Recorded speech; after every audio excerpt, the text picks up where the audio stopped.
णमोऽर्हन्ताणं णमो सिद्धाणं णमो वैर्याणं णमो अज्झायाणं णमो लोये सव्वसाहुणं मोक्षमार्गस्य नेतारं भेत्तारं कर्मभूभृतां ज्ञातारं विश्वतत्त्वानां वन्दे तद्गुणलब्धये।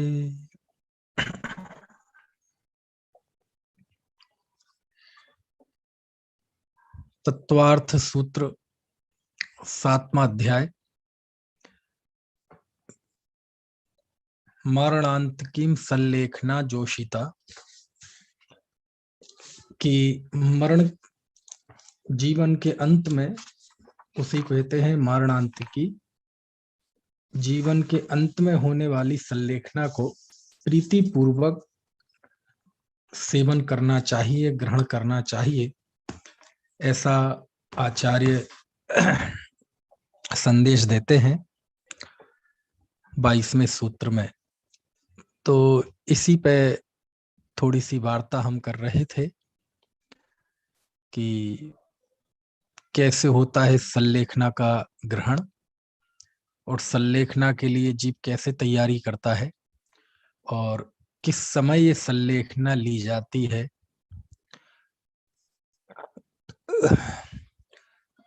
ये सल्लेखना अलग से इसका उपदेश दिया। अलग से उपदेश देने के दो प्रयोजन हैं सूत्र में। कुंद देव ने तो इसे सल्लेखना को व्रत में ही लिया है ना, और लेकिन बाद में आचार्यों ने उसे व्रत से अलग रखा। अलग क्यों रखा, इसके पीछे शायद ये कारण हो कि श्रावक के सल्लेखना पूर्वक मरण हो, जिस विधि से शास्त्र में सल्लेखना मरण लिखा है, ऐसा जरूरी नहीं है। सल्लेखना के बिना भी मरण हो जाता है। तो उसे व्रत रूप में नहीं रखने के पीछे शायद यही कारण हो कि सल्लेखना का कोई संकल्प नहीं हो सकता, क्योंकि जीवन के अंत में कैसी स्थिति बनती है, कई बार ऐसी स्थिति, ऐसी अपरिहार्य स्थिति बनती है कि हमारी सारी योजनाएं रखी रह जाती हैं। क्योंकि जैसे जन्म के समय हम बिल्कुल नियति के दास थे, यानी जब हमारा जन्म हुआ तो जन्म के समय हमारे हाथ में चीजें नहीं थी। कौन हमारे माता होंगे, कौन पिता होगा, है ना, कौन हमारे माता पिता होंगे, कहाँ हम जन्म लेंगे, कौन से समय में जन्म लेंगे, ठीक है, ये सारी चीजें हमारे हाथ में नहीं होती। तो जैसे जन्म के समय हम प्रायः नियति के दास होते हैं, बिल्कुल उदय के अधीन होते हैं, हमारा कुछ नहीं चलता। ऐसी मृत्यु में भी एक ऐसी स्थिति आती है, बिल्कुल अंतिम समय, कि वहां भी हम बिल्कुल नियति के दास होते हैं। कहाँ हमारी देह छूटेगी, किस समय देह छूटेगी, है ना, ये सब चीजें हमारे हाथ में नहीं है। और कई बार ऐसी विचित्र स्थिति बन जाती है सम्यक दृष्टि जीवों की भी, कि पता चला आखिरी का समय आया, ऐसी बेचैत स्थिति हो गई, कोमा में चले गए, कुछ भी ऐसी बीमारी हो गई कि फिर हमारे हाथ में चीजें नहीं रहती। यही कारण है कि सल्लेखना को बाद के आचार्यों ने व्रत में नहीं लिया, क्योंकि सल्लेखना का संकल्प, सल्लेखना व्रत नहीं हो सकता। क्यों नहीं हो सकता, तो उसी के पीछे यही कारण मैंने बताया, जो बता रहा हूं, कि ये सोच रही हो कि सल्लेखना अनिवार्य नहीं होती है ना गृहस्थ के, इसलिए उसको अलग से उपदेश दिया, ठीक है। और चूंकि इसलिए भी अलग से सूत्र लिया, और ये सल्लेखना दोनों के ही कॉमन होती है, मुनियों के भी होती है और गृहस्थ के भी हो सकती है। इसका उपदेश दोनों के लिए है, इसलिए भी उन्होंने अलग से सूत्र में इसको लिया कि भाई मरण जीवन के अंतिम समय में होने वाली सल्लेखना को प्रीति पूर्वक सेवन करें, ठीक है। चलिए अचानक अब कोई श्रावक भी हो, एकदम अचानक मौत हो जाए, संभलने का मौका ही ना मिले, एक्सीडेंट हो जाए, है, कोई भी स्थिति बन सकती है। तो इसलिए सल्लेखना को व्रतों में शामिल नहीं किया। कुंद देव ने किया। कुंद देव ने चरित्र पाहुड़ में सल्लेखना को व्रत के अंतर्गत लिया। शायद इसके पीछे ये भाव रहा हो परंपरा में कि देखो, मृत्यु के समय जीव की क्या स्थिति होगी, कहाँ होगा, दिमाग सचेत होगा कि नहीं, हम कुछ करने लायक रहेंगे कि नहीं, ये तो और बात है। लेकिन जीवन में सल्लेखना की भावना होना कि मेरा मोह का नाश हो, कर्म का नाश हो, समाधि मरण हो, बोधि लाभ हो, तो ये जो उसकी भावना भावना की जो बलवती होती है भावना, तो ये सभी श्रावक के अंदर होती है। कोई भी ज्ञानी धर्मात्मा होता है, उसके अंदर यही भाव होता है कि जीवन भर की साधना ऐसा ना हो नाव किनारे पे आके डूब जाए, है ना। हम बड़े तूफानों से इस कश्ती को निकाल के लाए हैं, तो किनारे पे ना डूब जाए, है ना। तो ऐसे ही जीवन भर धर्म की आराधना की है, तो मृत्यु के समय हे भगवान पंच परमेष्ठी का और आत्मा का स्मरण बना रहे, तत्व ज्ञान में स्थिर बनता बनी रहे, तो ये भावना, तो इस भावना का नाम ही समझ लो एक तरह से अभी उस प्रसंग में व्रत है ना। क्योंकि इसका तो हम सोच सकते हैं, लेकिन आखिरी में क्या स्थिति बनेगी पता नहीं, तो इस कारण से बाद में उसे व्रतों से अलग रखा। ठीक है, क्यों रखा? क्योंकि मृत्यु के समय भी हकीकत में हम नियति के दास हो जाते हैं। अच्छा, कोई ऐसा निश्चित करता है कि हमारी कब देह छूटेगी, कितने, कौन से दिन, कौन से घंटे में, कौन से मिनट में, कौन से सेकंड में ना। और ऐसा कोई करता भी है तो वो आत्महत्या करता है, फिर तो वो सल्लेखना थोड़ी होती है ना। लेकिन सल्लेखनाधारी जीव तो बिल्कुल निश्चिंत होता है उस तरफ से, है ना। और मृत्यु का हकीकत में स्थान, समय, ये सारी चीजें हम निर्धारित करने वाले नहीं हैं, जैसे जन्म के समय हम निर्धारित करने वाले नहीं हैं इन चीजों को, है ना।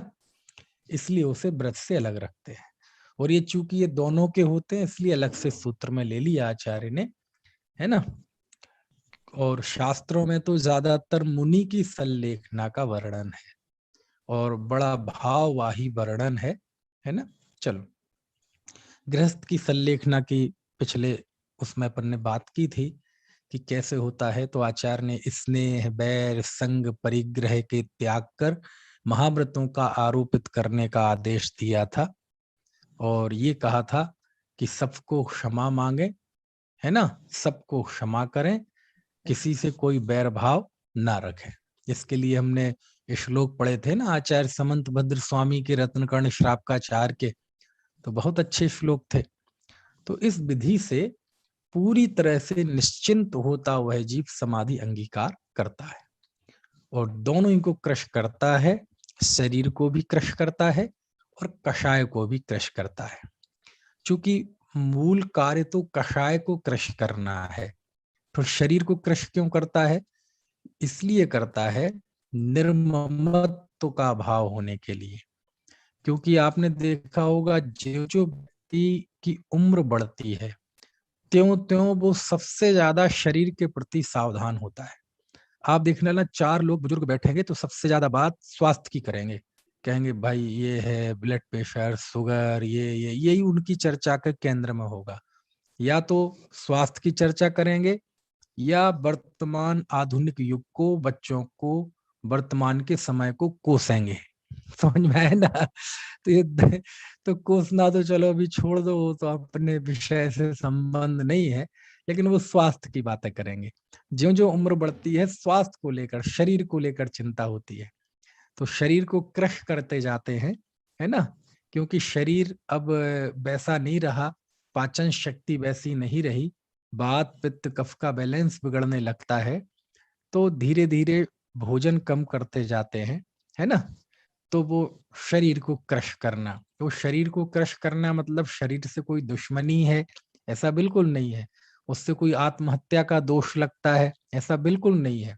क्योंकि वो शरीर क्रश करने के पीछे भी मृत्यु उद्देश्य नहीं है, बल्कि शरीर को क्रश करेंगे तो शरीर को क्रश करना यानी आहार कम करते जाएंगे। क्यों? क्योंकि अब शरीर इस लायक नहीं रहा है कि सामान्य तौर पे आहार कर सके, क्योंकि शरीर ने अब आहार को एक्सेप्ट करना बंद कर दिया है, कम कर दिया है। पहले जो भोजन करते थे, आज वो भोजन करते हैं, तो वो भोजन पहले शरीर को पोषण देता था, अब वो पोषण नहीं देता, बल्कि उतना वो क्षति पहुंचाता है। तो क्या करते हैं? भोजन कम करते हैं, उपवास कर देते हैं, भोजन कर लेते हैं। किसी दिन भोजन कर लिया, एक उपवास कर लिया, 2 उपवास कर लिए, फिर भोजन कर लिया। तो ऐसे ऐसे भोजन को कम करते हैं। भोजन में सॉलिड सॉलिड जो है ठोस, वो कम करते गए, लिक्विड बढ़ाते गए। एक मौका ऐसा आया कि लिक्विड पे ही आ गए, दूध पे आ गए, फिर छाछ पे आ गए। तो इस क्रम से जैसे जैसे शरीर की स्थिति हो, क्योंकि बुढ़ापे में भोजन पचना जब बंद हो जाता है तो शरीर में, आंतों में मल जमा रहता है, वायु बनती है, तो उससे बहुत कष्ट होता है। तो इस तरह का वो आहार लेते हैं कि वो विरेचन का काम करे। विरेचन का काम करे मतलब पेट को साफ रखने का काम करे, क्योंकि यदि पेट में मल जमा है तो उसके समाधि के अंत में अंत समाधि बिगड़ने की संभावना बहुत रहती है। क्योंकि यदि पेट में मल है तो बहुत फिर गैस बनती है, वायु बनती है, पूरे शरीर में पीड़ा होती है, और फिर उसके परिणाम स्थिर रहना बड़ा मुश्किल काम होता है। इसलिए ऐसा हल्का आहार देते हैं, है ना। जो चावल का माड़ होता है ना, वो जो हम चावल बनाते हैं कुकर में, नहीं, कुकर में तो सब बेकार हो जाता है। वैसे तवेली में चावल पकाते हैं तो चावल निकालने के बाद उसका जो माड़ रहता है वो माड़ पिलाते हैं, है ना। कांजी आहार उसे बोलते हैं। इमली के पानी का भी आता है। ऐसी ऐसी चीजें उन्हें कराते हैं कि पेट मतलब आंतें बिल्कुल साफ रहें, नहीं तो बहुत मुसीबत का समय होगा। समझ में आया ना। तो ऐसे ऐसे आहार करते जाते हैं, फिर गर्म पानी। और अब स्थिति ऐसी आ गई है कि अब वो भी पचना बंद हो जाए तो फिर पानी, और अंत में फिर पानी भी छोड़ देते हैं। तो इस क्रम से शरीर को क्रश करते हैं, है ना। उपवास के द्वारा, तप के द्वारा उसे क्रश करते हैं। और उसी के पैरेलल अंदर में भावना प्रबल चलती जाती है कि ये शरीर मैं नहीं हूं, ये शरीर पुद्गल है, ये ना मेरा था, ना ये मेरा है, ना कभी भविष्य में मेरा होएगा। मैं एक शुद्ध चैतन्य चिद्रूप सत्ता हूं, है ना। ऐसा अंदर में जो भाव है उसको भी दृढ़ता प्रदान करता है, और गहराई से चिंतन करता है। ममत्व भाव का त्याग कर दिया है। कौन मेरी पत्नी, कौन मेरा बेटा, कौन मेरा भाई?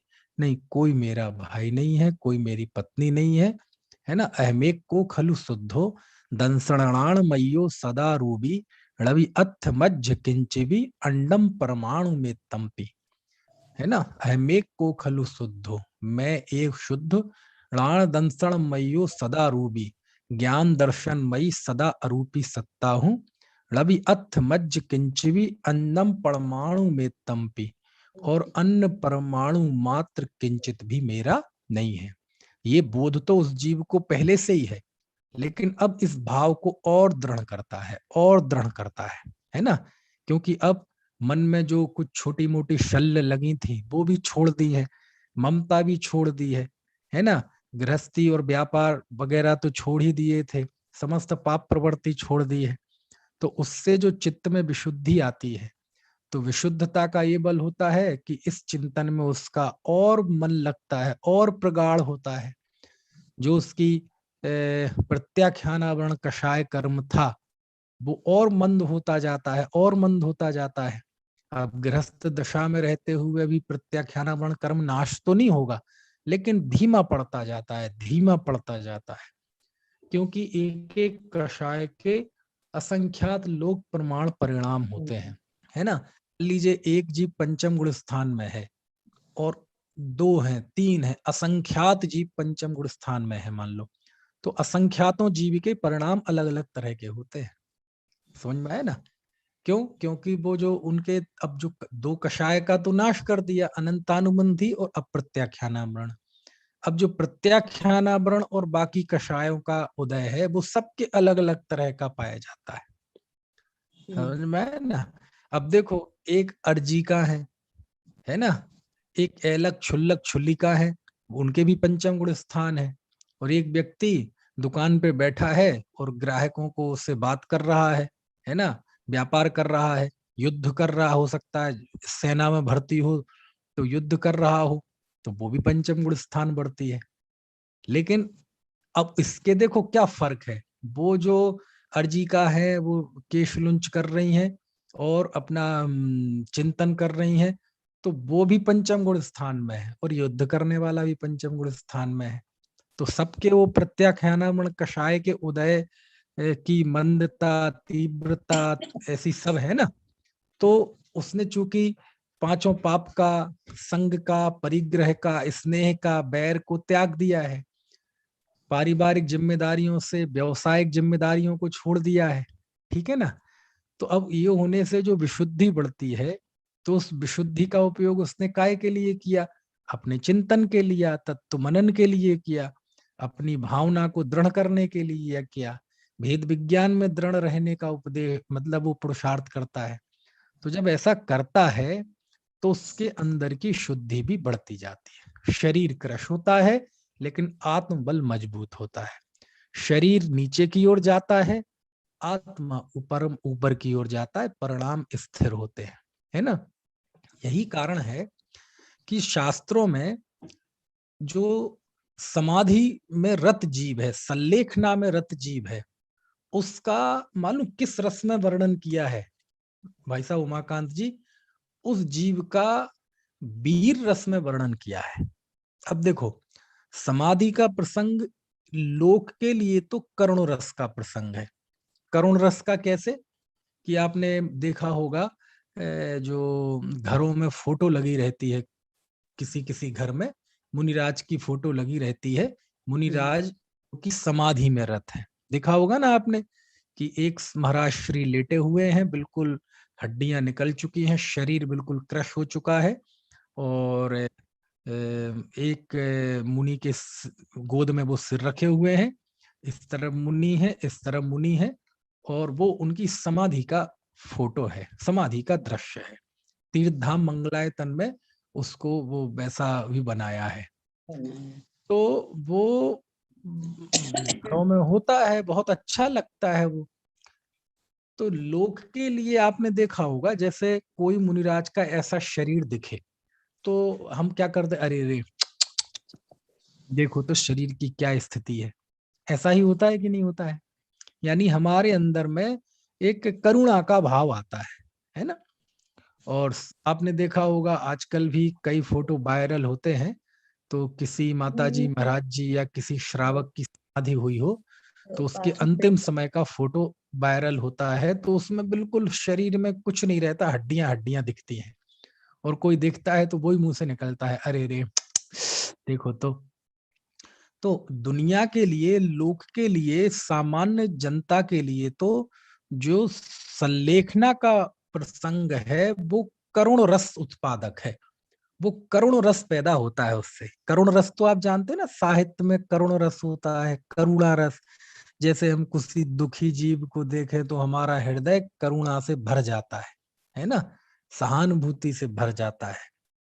तो ऐसे ही हम जब ऐसे प्रसंग को देखते हैं समाधि के, तो हमारा हृदय करुणा से भर जाता है। अरे रे देखो तो कैसा शरीर में हड्डियां निकल आई, नसें दिख रही हैं जी, गाल एकदम पिचक गए हैं, देखो तो शरीर में कुछ नहीं बचा है, ऐसा हमें लगता है। लेकिन आप जब शास्त्र में जाएंगे तो शास्त्र में समाधि वाले जीव का करुण रस में वर्णन नहीं है। शास्त्र में समाधि वाले जीव का वीर रस में वर्णन है। अब देखो दोनों में कितने अब फर्क है। करुण रस वाले जीव के मुंह से कैसा निकलता है, अरे रे। और वीर रस वाले के अंदर कैसी कैसे भाव होते हैं चेहरे पे, है ना, एकदम चेहरे पे ओज होता है कि नहीं। तो हमारे यहाँ वीर रस का भाव स्थायी भाव उत्साह माना गया है। उत्साह माना गया है कि नहीं, कि जैसे कोई वीर योद्धा होता है वह रणभूमि में होता है, तो रणभूमि में जब सामने शत्रु दिखाई देता है, सेना दिखाई देती है, तो वो उसके अंदर का जो पौरुष है, पराक्रम है, और ज्यादा जाग जाता है।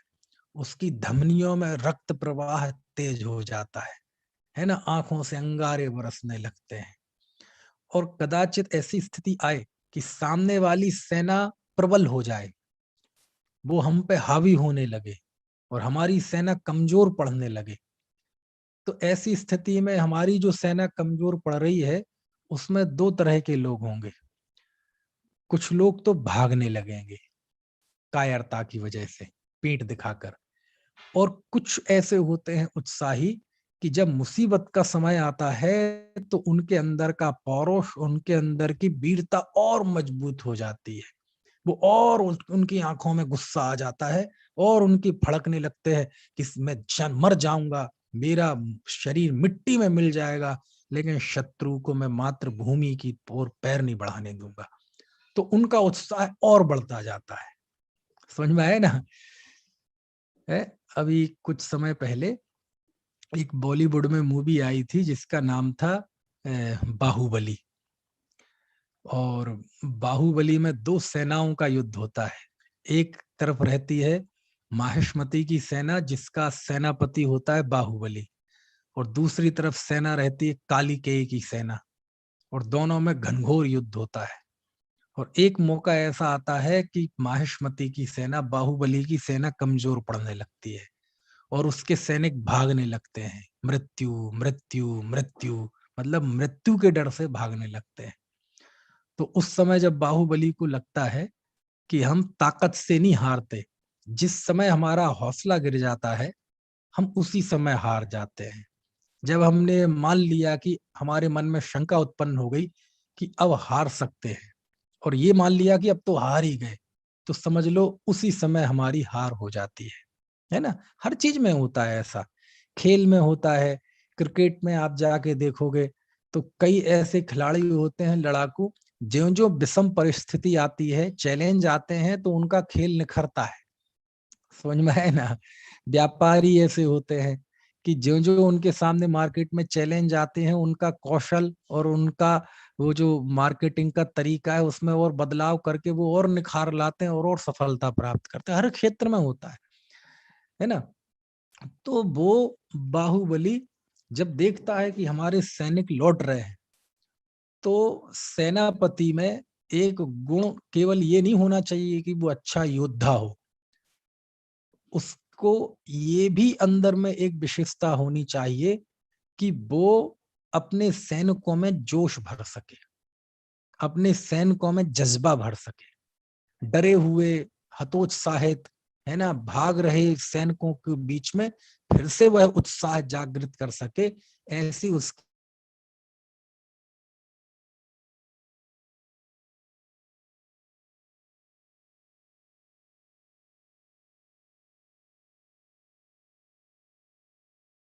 बोले हम कमजोर हैं और सामने वाला ताकत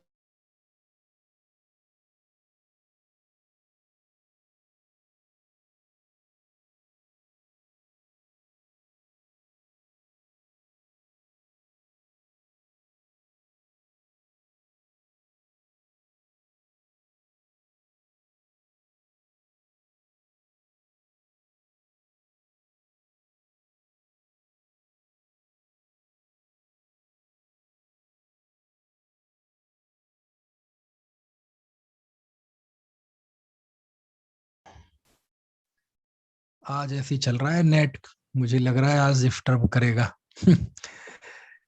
तो कहते क्या है मृत्यु? बोले सामने वाला हमारी मातृभूमि पर आता जा रहा है और हम मृत्यु की चिंता कर रहे हैं, शरीर की चिंता कर रहे हैं, इसका नाम मृत्यु है। और मैं, मेरे साथ कौन आएगा? तो जब वो भाषण देता है तो सबके अंदर फिर से जोश आ जाता है और फिर से सब उठते हैं।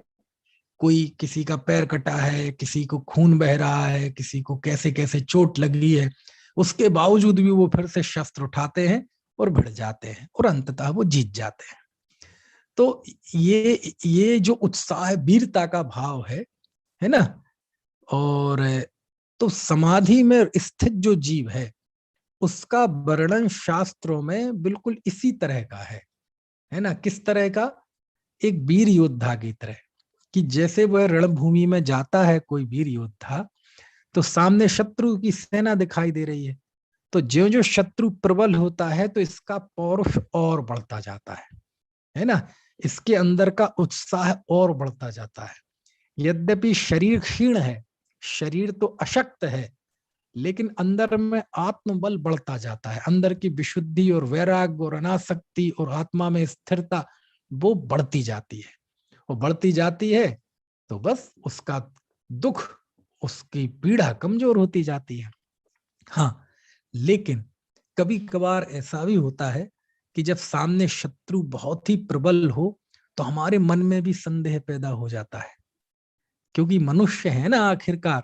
और मैंने आपको बताया था पिछली कक्षा में या पिछली से पिछली कक्षा में कि जैन शास्त्रों में हमारे आचार्यों की एक विशेषता रही है कि जिस भी धर्म का वर्णन किया है, धर्म के जिस भी अंग का वर्णन हमारे आचार्यों ने किया है, वो मानवीय भूमि पे किया है।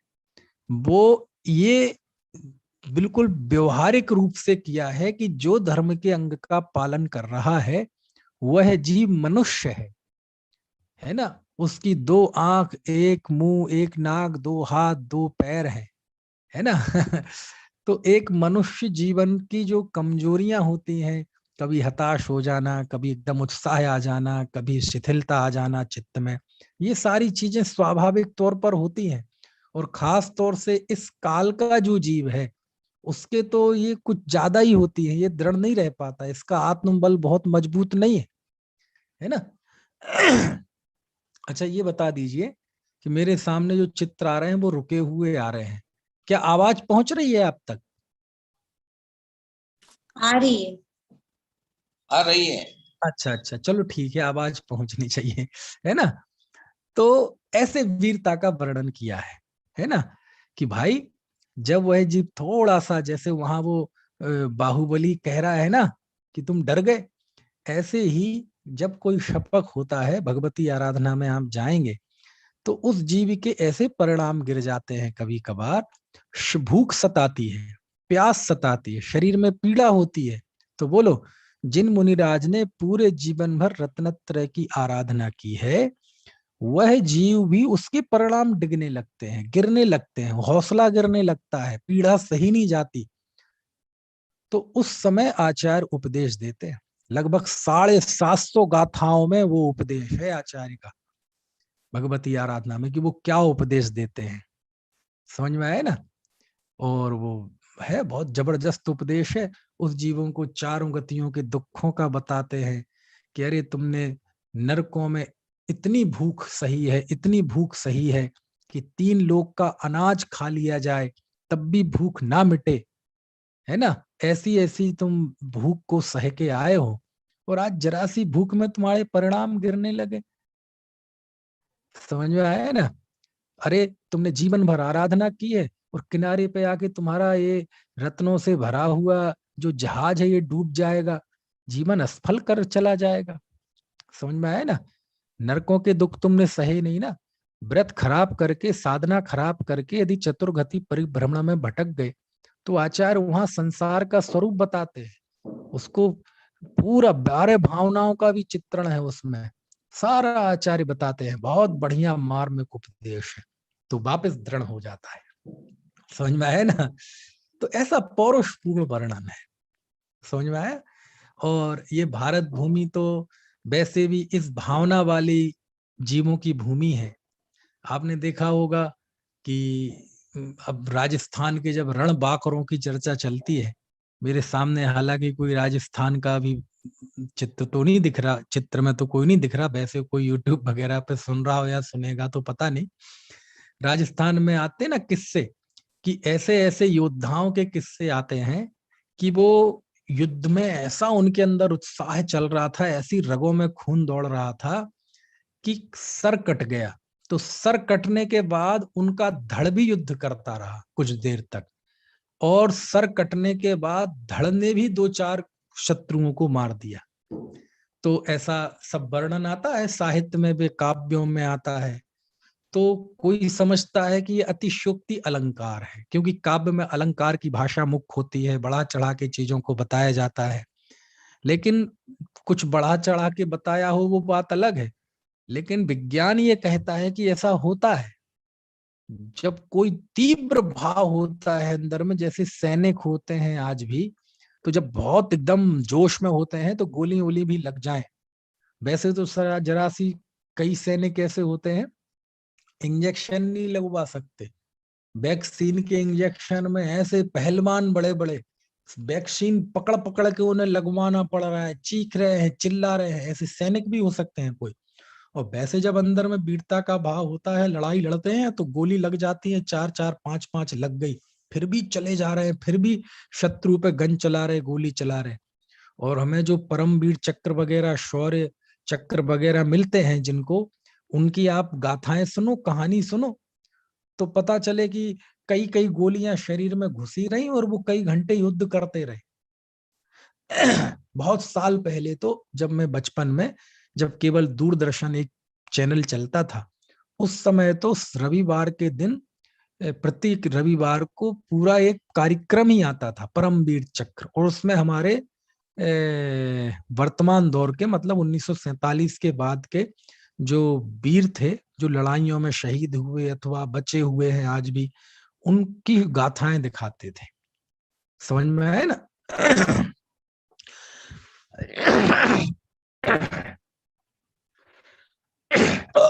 तो वो अप्राकृतिक नहीं लगती चीजें।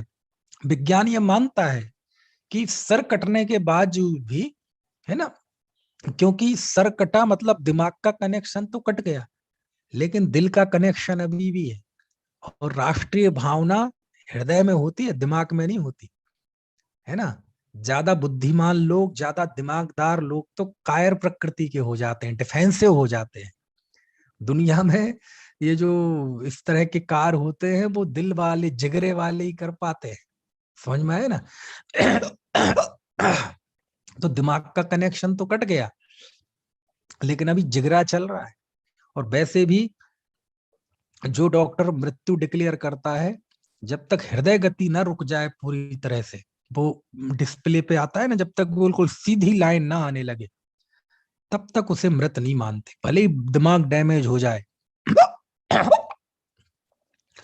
है ना?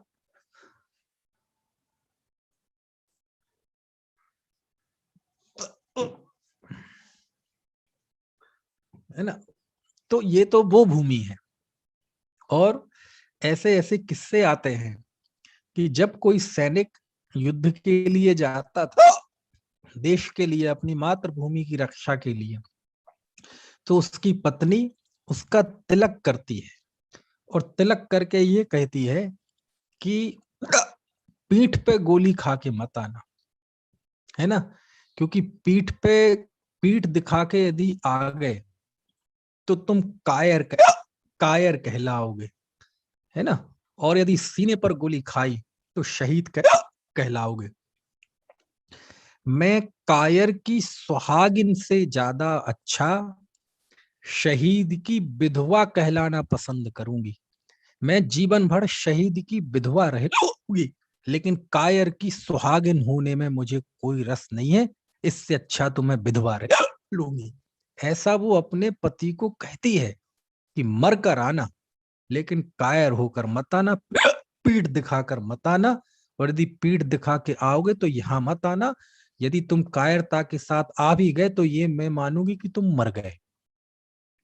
मरोगे तो दोनों ही स्थिति में, लेकिन सीने पे गोली खाओगे तो मैं गौरव के साथ कहूंगी कि मैं उस शहीद की विधवा हूं। और यदि पीठ दिख कर आ गए तो भले ही जिंदा आ गए, लेकिन मैं मान लूंगी कि तुम मेरे लिए मर गए, और मैं लज्जा का अनुभव करूंगी। समझ में आया ना? ऐसी ऐसी माताएं, ऐसी ऐसी बहनें, ऐसी ऐसी पत्नियां हुई है, तब जाके युद्ध जीते जाते थे, तब जाके देश की रक्षा होती थी, तब जाके कि ऐसी स्थिति बनी कि सारी दुनिया के ताकतवर लोगों ने भारत पे आक्रमण किए और फिर भी जैसे भी है आज हम हैं, है ना। तो ये जो पौरुष की बातें हैं हमारे, और वैसे भी जिन धर्म तो एक क्षत्रियों का ही धर्म था, ये धीरे धीरे व्यापारियों के उसमें आ गया, तो उन्होंने धर्म की हर चीज में पैसा पैसा पैसा जोड़ दिया, और आज क्या स्थिति आप देख रहे हैं। तो ये जो क्षात्र भाव है, पराक्रम का भाव है, समाधि में स्थित जीव का शास्त्र में ऐसा ही वर्णन है कि मानो वह समाधि में स्थित जीव, देखो शारीरिक दृष्टि से तो वह इतना कमजोर है कि पड़ा हुआ है, हाथ भी नहीं उठ रहा, हो सकता है पैर भी नहीं उठ रहा, है ना, और कदाचित वहीं निहार हो, वहीं मलमूत्र का त्याग हो, वैसा भी जाए तो 4 लोग उठा के ले जाएं तब जाके मलमूत्र का त्याग हो, इतना अशक्य है। लेकिन उस शारीरिक तौर पे भी अशक्य होने के बावजूद भी उस जीव के अंदर जो वैराग्य का तेज है, जो रत्नत्रय का तेज है, जो साम्य भाव का तेज है, उत्साह है, वो उसका वैसा ही वर्णन किया है जैसे कोई वीर योद्धा सामने शत्रु दहाड़ रहा है और ये भी, है ना, इसकी भी भुजाएं फड़क रही हैं, है ना, इसकी आंखों से भी अंगारे बरस रहे हैं, और मानो ऐसा भाव चल रहा है कि अकेला ही पूरी सेना को निपटा देगा। ऐसा जो है ना, भाई हिचकी तो रुक ही नहीं रही।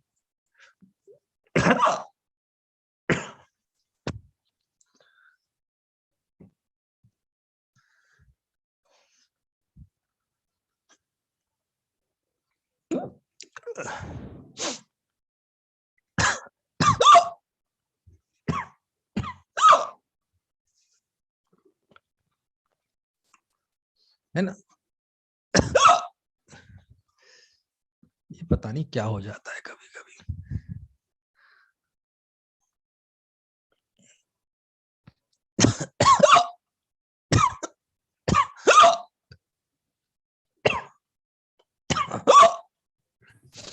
पानी नहीं लेते क्या आप?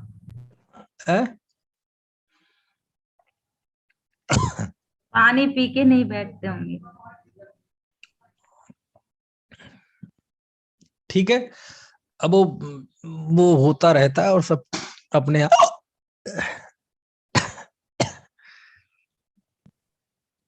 चलिए, शरीर की क्रियाएं।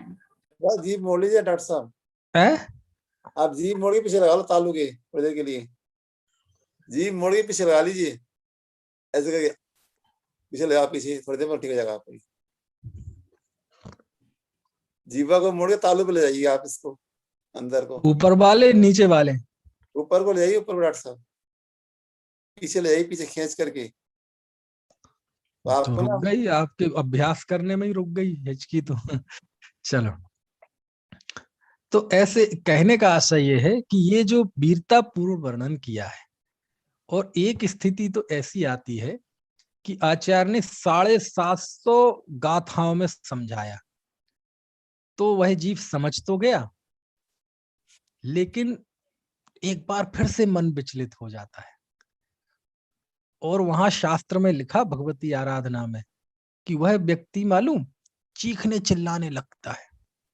जैसे आपने कभी देखा होगा ना, कई बार जब कोई बीमारी से बहुत ज्यादा त्रस्त हो जाए, दुखी हो जाए, है, और कई दिन तक हॉस्पिटल में पड़ा है, ठीक ही नहीं हो रहा है, पैसा खर्च हो रहा है, दवाई पे दवाई चल रही है, डॉक्टर की विजिट हो रही है, बोतलों पे बोतलें चढ़ी जा रही हैं, जांच पे जांच हो रही है, सड़क पे आ गए हैं, मतलब पैसा इतना खर्च हो गया, उसके बावजूद भी कुछ नहीं हो रहा, तो कई बार वो झुंझलाहट में नहीं रहना मुझे, और ऐसे हाथ से वो ड्रिप ड्रिप निकाल के फेंक देता है और उठ के जाने लगता है, मैं चला, मुझे नहीं रहना। समझ में आया ना। तो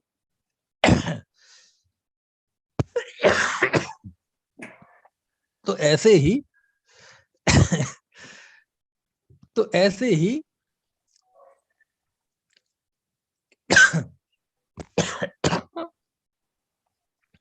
तो ऐसे ही उस जीव की स्थिति होती। और जब आप सोचो, जब ऐसी साधु की स्थिति हो जाती है तो गृहस्थ की तो और पहले हो जाएगी ऐसी। समझ में आया ना, क्योंकि गृहस्थ तो और बहुत नीचे है ना मुनियों से। उस स्थिति में आचार्य फिर समझाते हैं, और मालूम वो जो समझाते हैं लगभग 200-250 गाथाओं में फिर आचार्य उपदेश देते हैं, अनुसृष्टि अधिकार। और उसको मालूम क्या लिखा है कि वो कर्ण जाप देते हैं। क्या देते हैं? कर्ण जाप। कर्ण जाप तो जानते हैं, जैसे कोई कान में मंत्र फूंकता है ना, ऐसे जाके उस जीव के कान में वो मंत्र फूंकते हैं। और कान में मंत्र फूंकते हैं तो क्या फूंकते होंगे? अलग से कोई चमत्कार करते नहीं, चमत्कार नहीं, बस यही उपदेश देते हैं, थोड़ा डांटते हैं। और आपने देखा होगा कई बार बुजुर्गों की स्थिति ऐसी हो जाती है कि उन्हें सीधे प्रेम से समझाओ तो समझ में नहीं आता, कई बार सुनाई नहीं देता ठीक से, तो थोड़ा टाइट होके। अब मान लीजिए अपने बुजुर्गों में नहीं देखा होगा, अब वो उनको दवाई का टाइम है, दवाई नहीं ले रहे, दवाई नहीं खाएंगे तो बिगड़ जाएगी तबीयत, तो अपन कहते नहीं नहीं आप दवाई लो, ऐसे नहीं चलेगा, तो थोड़ा डांटते हैं। क्यों? क्योंकि ऐसा लिखा है, हमारे हिंदी के विद्वान है, लेखक, महान लेखक मुंशी प्रेमचंद, उन्होंने लिखा है जो बुजुर्ग अवस्था होती है वह प्रायः बचपन का पुनरागमन होती है। क्या कहा? बुजुर्ग अवस्था प्रायः बचपन का पुनरागमन होती है। यानी बूढ़ा होता है व्यक्ति तो एक बार फिर से वही बचपना आ जाता है, उन्हें डांटना पड़ता है, जरा से में नाराज हो जाएं, जरा से में प्रसन्न हो जाएं, है ना, जीभ भी लोलुपी हो जाती है, कई तरह की चीजें होती हैं, तो डांटना पड़ता है। तो उस पहले तो वो संभल जाते हैं, फिर परिणाम बिगड़ते, चिल्लाने लगो, मालूम क्या बोलने लगते हैं, मुझे नहीं रहना मुनि, मैं तो कपड़े पहन लूंगा, मुझे तो भोजन करना है, बहुत भूख लग रही है। मतलब मुंह से पागलों जैसे वचन निकलने लगते हैं। मैंने बताया ना, हमारे शास्त्रों में धर्म का वर्णन, धर्म अंगों का वर्णन बिल्कुल मानवीय धरातल पर किया है, कि जिसको भी किया जा रहा है वो ये मानकर धर्म का वर्णन किया जा रहा है कि ये मनुष्य है। समझ में आए ना? क्योंकि मनुष्य के ऐसा होता है, ऊपर नीचे परिणाम बिगड़ना, गिरना, ऊपर चढ़ना फिर गिरना चलता है। तो फिर तो आचार्य कहते हैं, अच्छा, उस समय एक बहुत गजब बात कहते हैं आचार्य, बहुत गजब बात कहते हैं निर्यापक आचार्य। देखो, तुम्हें दीक्षा छोड़नी है, दीक्षा छेदना है, जरा तुम उस समय को याद करो जब तुमने दीक्षा ली थी, उस परिणाम को याद करो। क्या तुमने जब दीक्षा ली थी तो ये सोच कर ली थी कि कल के दिन कोई शरीर में पीड़ा होगी, भूख प्यास सताएगी, उपसर्ग परिचय आएगा तो हम दीक्षा छोड़ देंगे? याद करो जरा अपने उस क्षण को। आज के समय में तो उस समय की वीडियो होगी तो वीडियो दिखा दो उन्हें। समझ में आए ना? याद करो जरा उस क्षण को। सारी फौज तुम्हारे सामने खड़ी थी, तुम्हारे मम्मी पापा, बच्चे, दादा दादी सब खड़े थे, दोस्त यार परिजन, सबने खूब ठोक ठोक के रोका था तुम्हें, अरे भैया ये बहुत कठिन मार्ग है, इसमें बहुत परिचय सहने पड़ेंगे, उपसर्ग सहने पड़ेंगे, है भैया सोच समझ के जाओ, सबने खूब समझाया था, है। और उस समय तो तुम बड़ी बड़ी हाँक रहे थे, नहीं नहीं नहीं नहीं, क्या है ये जीवन, कुछ नहीं है, ये शरीर क्या है, मिट्टी है। अरे हमारे महापुरुषों ने उपसर्ग परिचय सह के भी अपनी धर्म की आराधना की, उस समय तो बड़ी बड़ी, आज वो परिस्थिति आ गई तो तुम भागने लगे। और कहते हैं कि जब आचार्य के समक्ष तुम दीक्षा लेने के लिए गए थे तो आचार्य ने तुम्हें 1000 बार समझाया था कि देखो भाई, ये मार्ग इतना आसान नहीं है, इस मार्ग में बहुत कष्ट आएंगे, ये बड़ा कंकड़ पत्थर भरा, कांटों भरा मार्ग है ना, कोई, है ना, वहां कोई सुख सुविधा नहीं रहेगी, आपको दुतरफा लड़ाई लड़नी पड़ेगी, शरीर में होने वाले कष्टों से और भीतर में होने वाले, है ना, परिणामों से, दोनों स्तर पर लड़ाई लड़नी पड़ेगी। इसलिए सोच लो, समझ लो, अभी भी जाओ, घर में पूछ के आओ, आज्ञा लेके आओ, बहुत पक्के होके आओ, पक्के होके आओ, तुम रहो संग में के साथ रहो, हम तुम्हारी तैयारी देखेंगे, तुम्हारा वैराग्य देखेंगे। उसके बावजूद भी वो कहते अभी भी पक्का कर लो, सबसे पूछ के आओ, इतना पक्का तब तो बड़ी बड़ी कह रहे थे, नहीं आचार्य मैंने निश्चय कर लिया है, जीवन पर्यंत भी व्रतों में दोष नहीं लगाऊंगा, जिन धर्म को बदनाम नहीं होने दूंगा, कभी विषया कषाय का पोषण नहीं करूंगा, कुछ भी हो जाएगा मैं अपने रत्नत्रय में स्थिर रहूंगा। उस समय तो बड़ी बड़ी लगे थे, और आज स्थिति आई तो पीछे हटने लगे। भोजन करना है, मुनि दीक्षा छेद देंगे, कपड़े पहन लेंगे। कहां से आ गया तुम्हें ये भाव?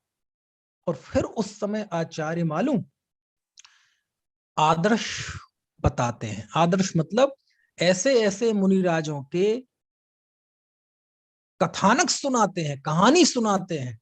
तुम्हें पता है कितना कष्ट था? किनको? बोले गुरुदत्त महाराज को।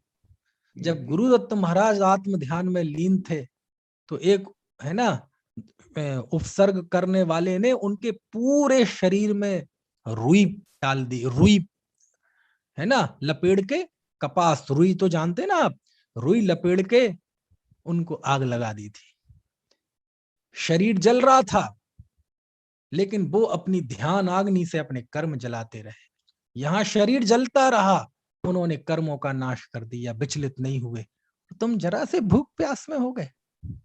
ऐसे महान महान उपसर्ग को जीतने वाले अनेक मुनिराजों का उदाहरण आचार्य देते हैं। सब भगवती आराधना में लिखे हैं। ये द्रोणगिरी की घटना है जो मैं बता रहा हूं। दौंडमदी उस शास्त्र में नाम भी आया है, दौंडविधि नाम से द्रोणगिरी का। और ये गुरुदत्त महाराज का उदाहरण, गजकुमार मुनिराज का उदाहरण देते हैं।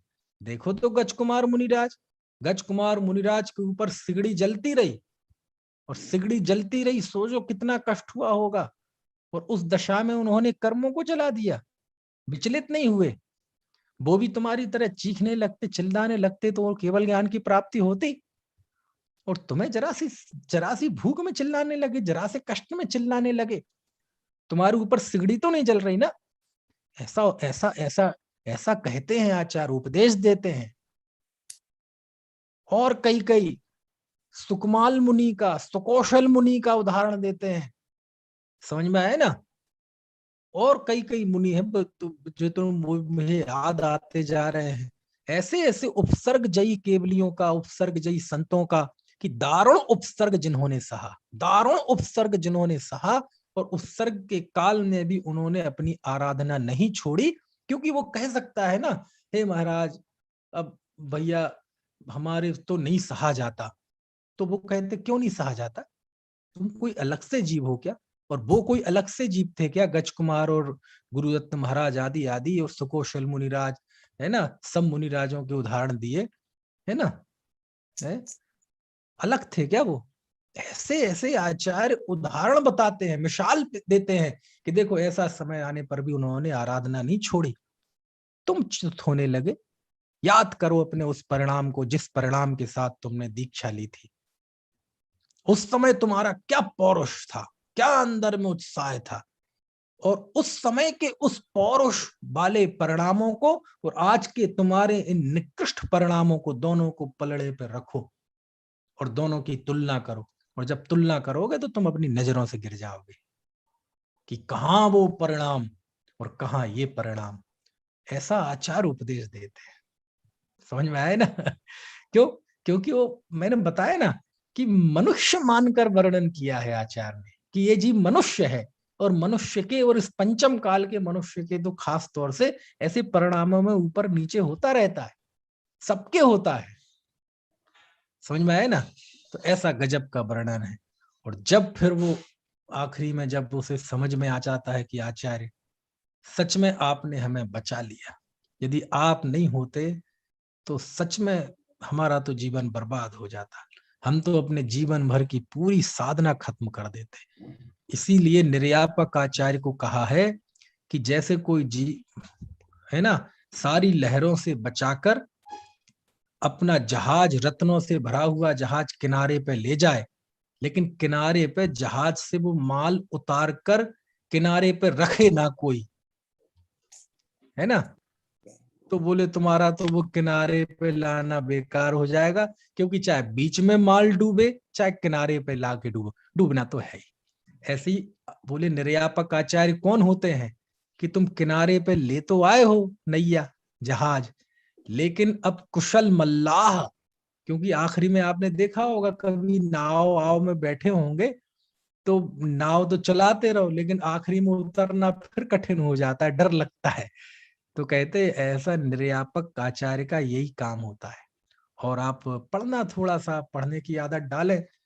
मुनि की समाधि में लिखा 48 साधु तक उत्कृष्ट मुनि की समाधि कराते हैं। 48 साधु, कम से कम 2, अधिक से अधिक 48। और उस समय का आप कौशल देखिए, कैसे व्यवस्था करते हैं आचार्य उस जीव की समाधि की। 4 साधुओं को नियत करते हैं कि तुम्हें यहाँ पूरी रात मुनिराज के साथ बितानी है। 4 साधु को नियत करते हैं तुम्हें इनके टहल करनी है, हाथ पैर दबाने हैं, इनको उठाकर मलमूत्र कराना है, जैसे भी हो। 4 साधु को नियत करते हैं जिस निषेधिका में उनका वो हो रहा है ना समाधि, उसके बाहर गेट पे रहना। क्यों? क्योंकि जब पता चलेगा कि यहाँ किन्हीं साधु की समाधि हो रही है तो बहुत लोग भाग भाग के आएंगे महाराज श्री की समाधि देखने, तो कोई नजदीक ना आए। आप वहीं गेट पे उनको रोक लो और उनके प्रश्नों का वहीं समाधान करके उनको उपदेश दे के वहीं कर दो सुनिश्चित, यहाँ अंदर ना आए। 4 साधुओं को और दूर लगा देते हैं, उस प्रांगण से दूर, है ना, कि कहीं कोई मिथ्या दृष्टि जीव कोई उपसर्ग करने पे उतारू हो जाए।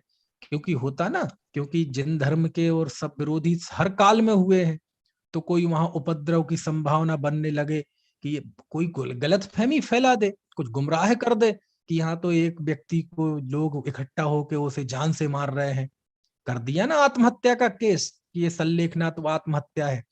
ऐसी कोई मिथ्या दृष्टि लोग ऐसी ऐसी बातें करने लगे, ऐसी अफवाहें उड़ाने लगे।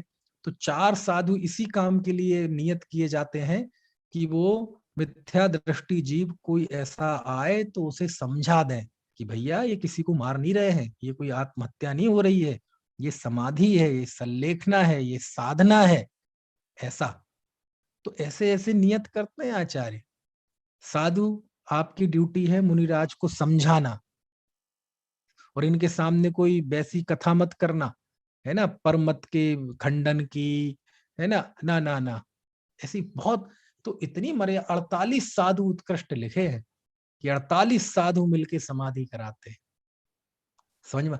और आपको पता, जहां साधु की समाधि होती है उस स्थान को क्या कहा गया है मदन जी? जहां साधु की समाधि होती है उस स्थान को मालूम क्या नाम दिया है? सोचो आप, अच्छे से अच्छा नाम क्या हो सकता है? तीर्थ, भगवती आराधना में मैंने पढ़ा है, मेरे ध्यान में नहीं आ रहा। तीर्थ, मंदिर, स्वाध्याय भवन, नहीं नहीं, मालूम क्या कहा गया है? मोक्ष। उस स्थान को समोशरण कहा गया है। क्या कहा है अशोक जी? समोशरण। जहां समाधि होती है ना उस स्थान को समोशरण कहा है। और आदेश है, सब संघ वाले को आदेश देते हैं कि समाधि हो रही हो तो सब मुनि जाके देखो समाधि को, समाधि अपनी आंखों के सामने देखो। क्यों? इस भाव से कि उसकी समाधि की अनुमोदना करो और भविष्य में ये स्थिति तुम्हारे साथ भी बनेगी, तुम्हें भी सल्लेख न लेना है तो देख के पता चलेगा। और वैसे भी कोई भी साधु चर्या वगैरह कोई शास्त्र पढ़ के नहीं सीखता, शास्त्र पढ़ के कोई साधु नहीं बनता। सर्वथा मत समझ लेना मेरी बात को, बहुधा के मामले में कह रहा हूं मैं, है ना, है अनेकांत दृष्टि से समझना, है ना। सारी चर्या वगैरह हम देख के सीखते हैं, संगति से सीखते हैं, है ना। आज तक किसी ने शास्त्र पढ़ के पानी छानना नहीं सीखा होगा, देख के सीखते हैं। शुद्ध भोजन बनाना किसी ने शास्त्र पढ़ के नहीं सीखा होगा, हम बड़ों से देख के सीखते हैं। तो सारी चर्याएं देख के सीखते हैं, है ना। तो कहते हैं कि भैया सबको समाधि देखनी चाहिए, ऐसा वो कहे भगवती, क्योंकि सबकी ड्यूटी तो नहीं लगाते। संघ में बड़े बड़े संघ भी होते हैं, 700 मुनिराजों का संघ तो आपने सुना ही है, अकंपन आदि का। तो 48 की ड्यूटी मान ली, लगा दी उत्कृष्ट, तो बाकी को कहते हैं समाधि देखो। समझ में आए ना? ऐसे तो कहने का आशा ये है कि बहुत अच्छा वर्णन है शास्त्र में। मैं तो केवल इसलिए ये सारी चीजें बता रहा हूं क्योंकि ये सूत्र कोई गृहस्थ व मुनि ऐसे किसी एक के लिए नहीं है, सल्लेखना की प्रेरणा तो आचार्य ने सबके लिए दी है कि सभी सल्लेखना को प्रीति पूर्वक, है ना, स्वीकार करें, वो गृहस्थ हो चाहे मुनि हो। और शास्त्र में मुनियों की सल्लेखना की ही बात आती है, गृहस्थ की बात आती है, लेकिन वो बहुत कम है, इसलिए वो मेरे मुंह पे भी उन्हीं के उदाहरण बाकायदा आते हैं। समझ में आए ना। और ये ही प्रक्रिया गृहस्थ की होती है, बस मुनि के लेवल। अब मुनि के चारों ओर संघ है, आचार्य है, निर्यापक आचार्य है। अब गृहस्थ होगा कोई, तो वो गृहस्थ है तो उसके चारों ओर कौन होंगे, उसके साधर्मी होंगे, उसके परिवार वाले होंगे। तो वो क्या करते हैं, वो भी यही करते हैं। वहां जो निर्यापक आचार्य करते हैं, यहाँ भी वही करते हैं कि वो भी समझाते हैं। यदि थोड़ी दिमाग में जड़ता सी आ रही हो तो उन्हें भी उदाहरण देते हैं, क्यों कष्ट हो रहा है, क्या तकलीफ हो रही है तुम्हें। और आप देखो समाधि मरण का जो पाठ है, उसमें सब साधुओं के उदाहरण दिए हैं, जिन जिन के मैंने नाम लिए हैं, और भी कई सारे। तो तुमरे जिए कौन दुख है ना। हाँ, मृत्यु महोत्सव भारी, कि हमारे मुनिराजों ने ऐसे ऐसे दारुण उपसर्ग सहे हैं, तो तुम्हारे जी कौन सा दुख है, तुम्हारे पास तो बहुत कम है, तो फिर तुम क्यों अपनी स्थिरता खोते हो, क्यों विचलित होते हो। तो उसमें भी सब मिसाल पेश की है ना। तो इस तरह से परिणाम ऊपर नीचे होते रहते हैं सल्लेखना वाले जीव के, लेकिन जो पुरुषार्थी जीव होता है अंततः वह समता भाव में स्थिर रहता है, सूत्रों का स्मरण करता है, गाथाओं का स्मरण करता है, गुरु के वचनों का स्मरण करता है, पंच परमेष्ठी का स्मरण करता है, जिन मुद्रा का स्मरण करता है, भगवान आत्मा का स्मरण करता है, ये मैं नहीं हूं, मैं चिद्रूप सत्ता हूं, ऐसा, है ना, ध्यान करता है।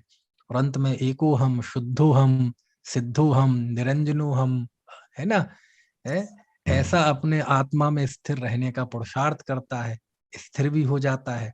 भाई ये ही उसका चलता है। और ऐसी ऐसे किस समय देह छूट जाती है, सो बस पता ही नहीं चलता उस जीव को, है ना। जैसे आपने देखा होगा किसी का ऑपरेशन होता है ना, तो ऑपरेशन होने के पहले उसे एनीस्थीसिया दिया जाता है, बेहोश करने का। तो बेहोश करते हैं तो वो डॉक्टर कहता है ये कितनी उंगलियां हैं, ऐसा, या यूं पूछते हैं ये कौन है, या कुछ भी ऐसा बात करते हैं, क्योंकि एक कुछ सेकंड लगते ना बेहोश होने में। तो कहते हैं ये कौन है, बोले आप डॉक्टर साहब हैं, ये कौन है, तो बेहोश, है ना। फिर पता नहीं, उससे पूछा जाए जब वो जाग गया था कि तुम कौन से समय में बेहोश, उसे कुछ नहीं पता, कौन से सेकंड में बेहोश हुए थे कुछ नहीं पता। ऐसे ही वह जीव अपना ध्यान करता है, अपने उपयोग को केंद्रित करने का प्रयत्न करता है, ऐसे ही करते करते देह छूट जाती है। कब छूटती है उसे नहीं पता, कौन से समय पे छूटती है उसे नहीं पता, पता भी चलता है तो उसे टाइम आइम का पता नहीं चलता, है ना। और इस तरह उस जीव की समाधि हो जाती है। समझ में आया ना, ऐसे होता है। तो हम सब जीवों का समाधि पूर्वक मरण हो, जिस समय हमारा मरण हो, हमें पंच परमेष्ठी की शरण हो, आत्मा की शरण हो, है ना, हमारा उपयोग तत्व के चिंतन में रत हो, स्वरूप के आस्वादी होते हुए हमारा समाधि मरण हो, ऐसी भावना है। इसी भावना के साथ अभी की बात समाप्त करते हैं और चर्चा अपन कल करेंगे। किसी का कोई प्रश्न हो तो आप पूछ सकते हैं।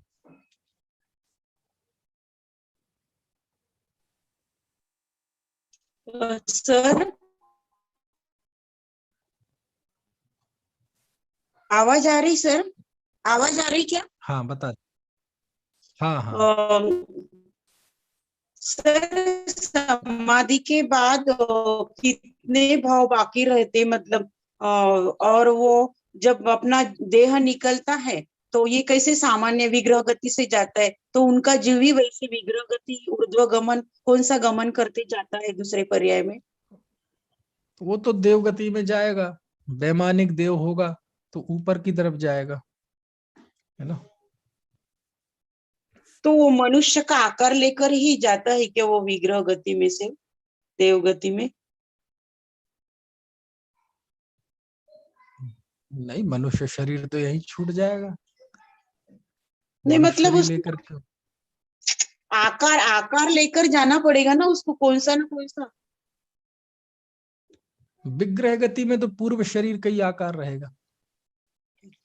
और उसके फिर भाव कितने बाकी रहते समाधि के बाद? 7 या 8 भाव अधिकतम होते हैं। जो संलेखना पूर्वक मरण करता है उसके 7 या 8 भाव अधिकतम होते हैं, इससे ज्यादा नहीं होते।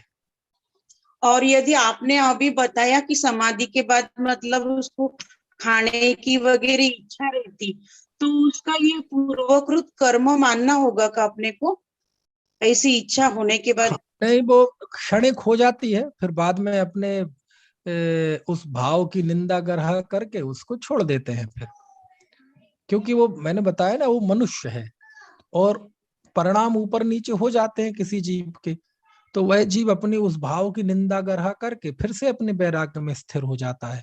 और नहीं हो पाता है और आर्त ध्यान पूर्वक मरण करता है तो फिर वो समाधि बिगड़ जाती है और पता चले मिथ्या दृष्टि हो जाए और फिर उसके बाद ऐसी समाधि बिगड़े और आयु बंध जाए, तो ऐसा वो व्यंतर यंतर हो जाए जीव, किलबिशिक हो जाए, है ना, ऐसी भी स्थिति आती है ना। और यदि गृहस्थ ऐसे संलेखना पूर्वक मरता है तो उत्कृष्ट से उत्कृष्ट वह 16वें स्वर्ग तक चला जाता है। जैसे जैसे आत्मा को कहा अलिंग ग्रहणम, हाँ हाँ, अलिंग ग्रहणम, कोई इसकी पहचान नहीं, कोई इसका स्वरूप नहीं,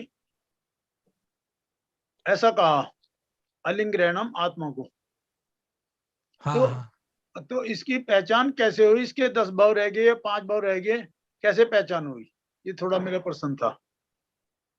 नहीं, अपन को पहचान करने की जरूरत नहीं नहीं, है, हमें नहीं पहचान करनी, है ना। हमें नहीं पहचान हाँ करनी, हम अपनी पहचान के लिए नहीं कह रहे। आचार्यों ने या गुरुओं ने अरहंतों ने कैसे पहचानना जब इसे अलिंग ग्रहणम कहा आत्मा को?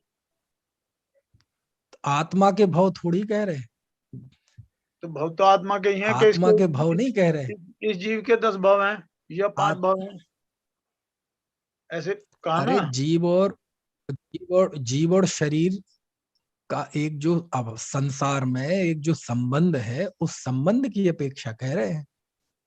अभी अभी वो शुद्ध नय की दृष्टि से थोड़ी कह रहे हैं, क्योंकि जीव को देखने की 2 दृष्टियां है ना, एक शुद्ध नय और एक अशुद्ध नय। शुद्ध नय से कैसे देखना ये भी भगवान ने बताया है, अशुद्ध नय से कैसे देखना ये भी भगवान ने बताया है। समय सार की 58-59वीं गाथा देखो, उसमें लिखा है जीवस्य एस बन्नो जड़े ही व्यवहार दो उत्ता, यह वर्ण जीव का है ऐसा जिनेन्द्र भगवान ने व्यवहार से कहा है। तो संयोग की कथन चल रहा है अभी, तो संयोग की दृष्टि से तो उसके अभी भाव बाकी है। और जब शुद्ध नय से देखेंगे तो आत्मा में भाव होते ही नहीं है, उसमें ना बंधन है ना मुक्ति है। तो जहां जो अपेक्षा है उसको ग्रहण करना चाहिए। चलिए जिनवाणी स्तुति करते। अनंत धर्मणस्तत्त्वं पश्यन्ति प्रत्यगात्मनः, अनेकांतमयी मूर्तिर्नित्यमेव प्रकाशताम्।